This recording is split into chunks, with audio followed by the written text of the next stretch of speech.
Bienvenue sur le podcast d'Amanaska, le premier compagnon de voyage à vous proposer de découvrir Bali et les îles indonésiennes, tout en partageant avec vous des conseils, des informations pratiques, de l'actualité, pour préparer votre voyage et le vivre autrement.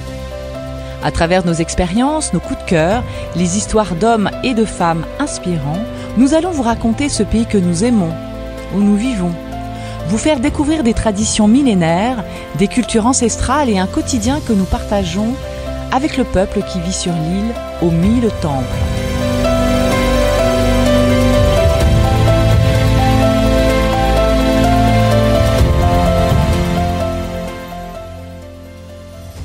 Om Swastiastu. S'il existe 1000 recettes pour réussir un régime, par exemple, un mariage ou des vacances, il y a aussi des modes d'emploi pour aller droit à la catastrophe. La catastrophe, en l'occurrence, comment rater ses vacances à Bali. Et oui, même à Bali, on peut rater ses vacances. Et voici donc les fondamentaux qui vous permettront, à coup sûr, ou presque, de rater vos vacances dans les règles de l'art. Alors, merci qui ? Merci à Amanaska.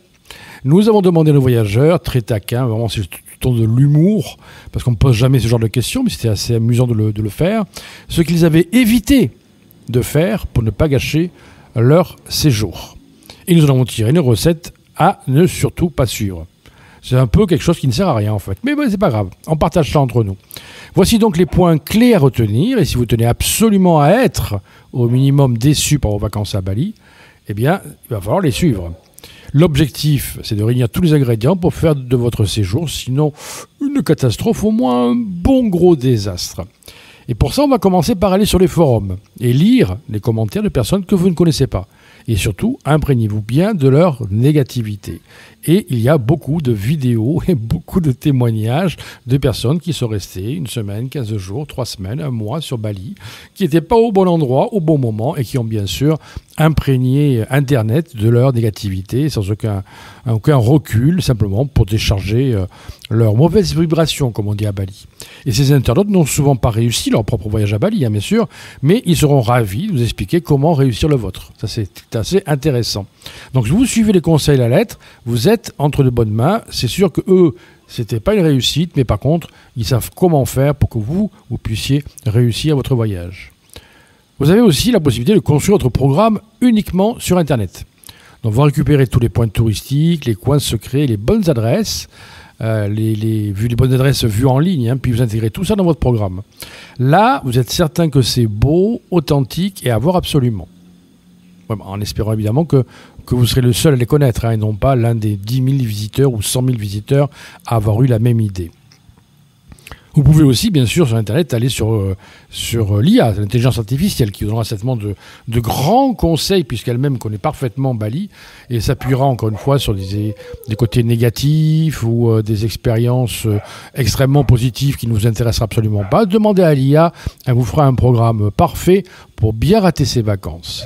Et puis on peut aussi faire confiance aveuglément aux voyageurs.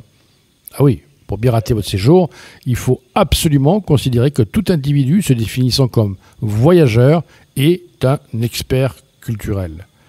À partir du moment où il ou elle a visité 3 pays, son avis devient une vérité absolue. Donc son regard vaut étude d'anthropologie et son feed Instagram vaut guide spirituel.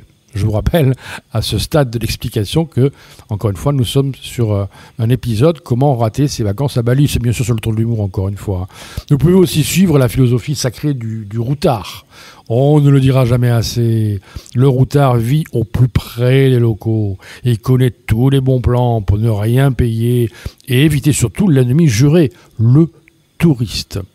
Et on retrouve ces routards, tous les mêmes, dans les mêmes warung et les mêmes guest-house, félicitant leur propre clairvoyance d'avoir suivi à la lettre le guide qui porte leur nom. Le routard est aussi un économiste aguerri. Il sait exactement combien devrait gagner un artiste balinais.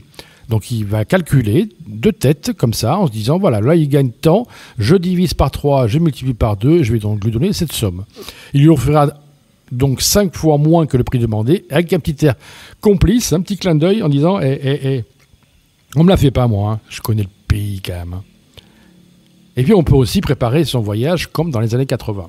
On le retrouve d'ailleurs pas mal sur les retours, cette nostalgie de Bali des années 80 ou même 70. Hein.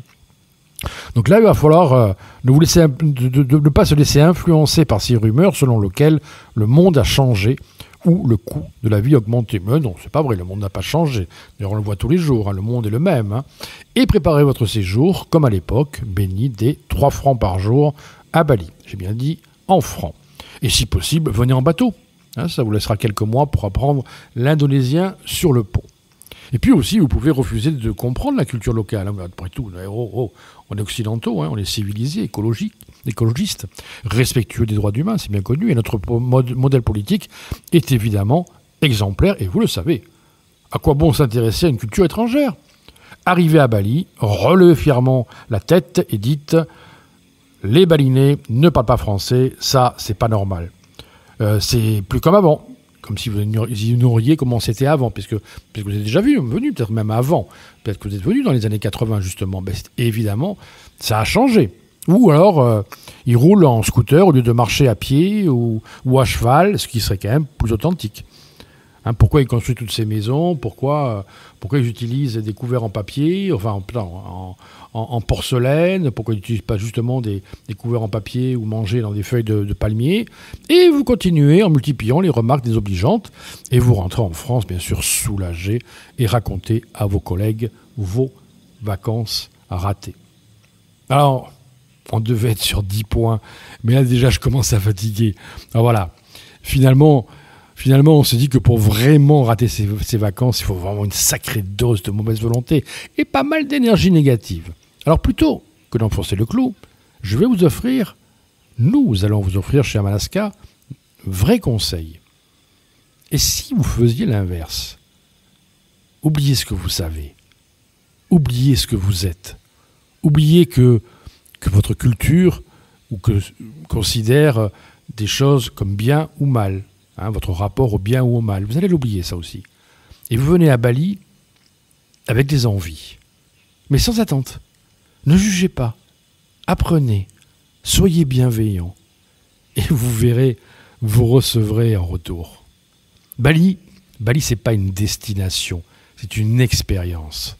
Et c'est avant tout une expérience personnelle que chacun peut vivre à sa manière. Mais avec une seule vraie priorité. Lâchez prise. Alors oubliez tous ces conseils qui, encore une fois, étaient donnés sur le ton de l'humour pour rater ses vacances et laissez-vous aller à découvrir Bali avec son esprit, avec son peuple absolument extraordinaire et vivez des vacances inoubliables. On se retrouve très vite dans un nouvel épisode, dans 2 semaines. C'est toutes les 2 semaines que nous proposons un épisode sur Bali, sur les îles indonésiennes, ses sœurs, pour vous faire découvrir la culture indonésienne, qui est extrêmement riche. Vous le savez, nous vivons là où vous partez en voyage. Vous pouvez bien sûr laisser des commentaires sur Apple Podcast ou Spotify pour nous dire comment vous aimez, comment vous percevez ce podcast, qui ne se veut pas comme un donneur de leçons, mais bien comme vous présentant, peut-être avec des erreurs, parfois ça peut arriver, mais la culture indonésienne, parce que nous avons envie de partager ça avec vous. Alors n'hésitez pas à nous contacter pour qu'on puisse organiser votre programme ensemble et découvrir cette magnifique culture qui vous attend. À très bientôt.